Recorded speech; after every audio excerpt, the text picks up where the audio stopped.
I'm having this written conversation with this individual about beliefs and my thoughts on the beliefs that we become aware of a belief and then we project it outside of ourselves because we don't understand it. And the more we understand it, the more we incorporate it. And he just somewhat disagrees, but he brought in the concept of love as basis to his rebuttal. And it gave me reason to think. Because he said he didn't understand love, but he used it as a basis for his rebuttal. And as I said, it gave me thought to think. I said, here, in most cases, two people come together for whatever attraction, physical, emotional, mental, whatever. And they find ways to be alone. And in these places they sometimes become or seek gratification, physical gratification. And occasionally a new life form appears from the results of their physical gratification. And so, let's say they allow the pregnancy to mature and a child is born. And they say they develop love, a bond with this child, and that they love it, and that they love each other. But yet, they still don't know what brought them together. They don't talk about it. They don't understand it. They just accept it as whatever it was. It happened, and this is what happened as a result of it, and that's okay. But they love the child. And yet,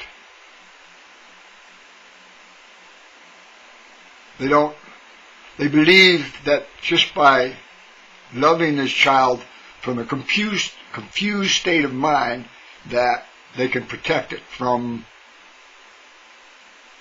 the things that they don't understand.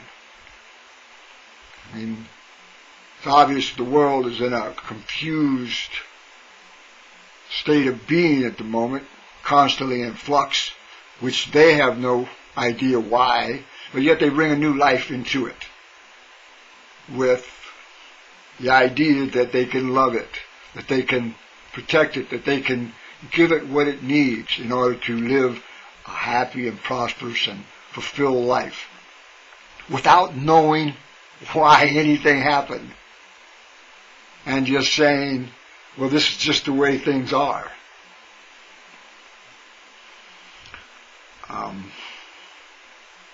Why would anybody do that? Why would anybody say, I love you, and not know what they mean by I love you?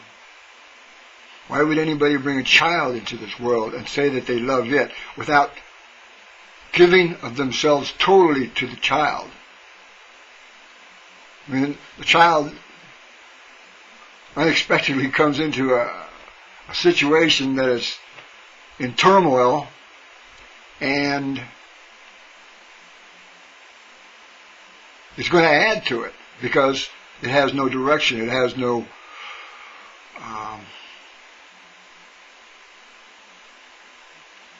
good advice, good knowledge. And the problem perpetuates. Another problem is added to the problem. The poor child has to fight its way through that problem that it's inherited. It has to find that which it needs to help it solve its problem. Most people don't make it. Most people fall to the myriads of things that are possible to fall to, from physical infirmaries to mental infirmaries to emotional infirmaries. And the beat goes on.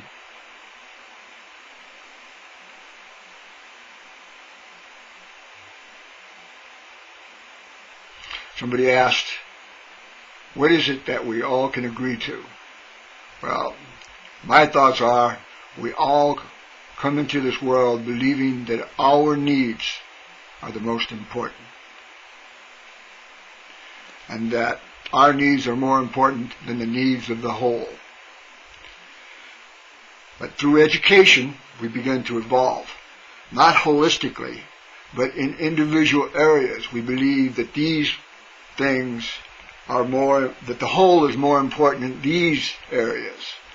For example, we grew together as a group of people out of protection, and we allowed the idiosyncrasies of each other to exist and become tolerant of those so that we can maintain this sense of protection.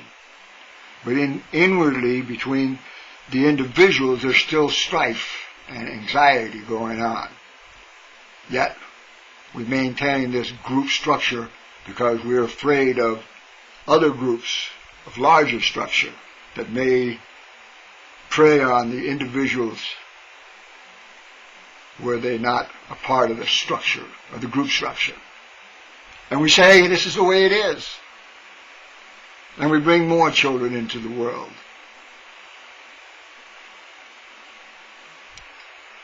I'm getting worked up. But anyway, does anybody really care? Does anybody know what they mean when they say, I love you? More than likely it still means my needs are more important than yours. But I'll give you what I can afford to give you. What I can't afford to give you, I will not give up.